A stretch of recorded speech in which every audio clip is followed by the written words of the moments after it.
站在台上和粉丝合照，从早忙到晚的韩国瑜参加洛杉矶侨胞晚宴，体力消耗已经到了临界点。可能是因为鼻塞影响，只能用嘴巴呼吸。韩国瑜当场叹了好大一口气，过程中甚至连眼睛都快要闭起来了，实在难掩疲倦感，而把时间倒回同一天的下午。他们愿意来眼睛凝视的高雄。参加科技论坛，感谢企业家开始关注高雄，但更多韩粉眼睛凝视的却是韩国瑜的健康状况。再一次的感谢，非常感谢，谢谢。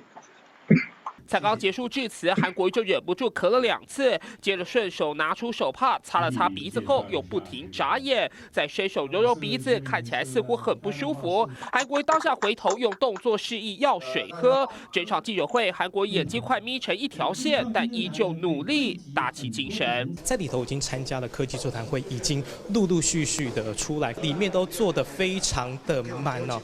因此呢，所以呢，整个座谈会可以说是进行非常顺利。目前在休息的时间，可以看到韩国瑜似乎是蛮疲惫的，用手的擦擦他的眼睛，抓紧休息时间喘口气。韩国瑜疲惫神情全写在脸上，而这情况早在波士顿的乔宴上就已经藏不住。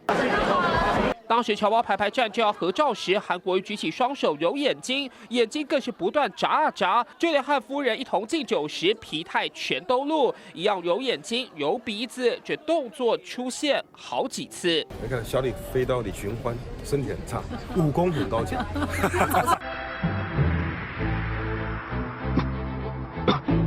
韩国瑜自比是小李飞刀主角李寻欢，因为他体弱多病，每每使出飞刀前都会先咳嗽，但内力一催压下咳嗽，飞刀一出尽是百发百中。韩国瑜这回防美行程满，加上时差以及气温变化，即便身体为恙，还是要拿出武功盖世的精神，继续跑行程。记者综合报道。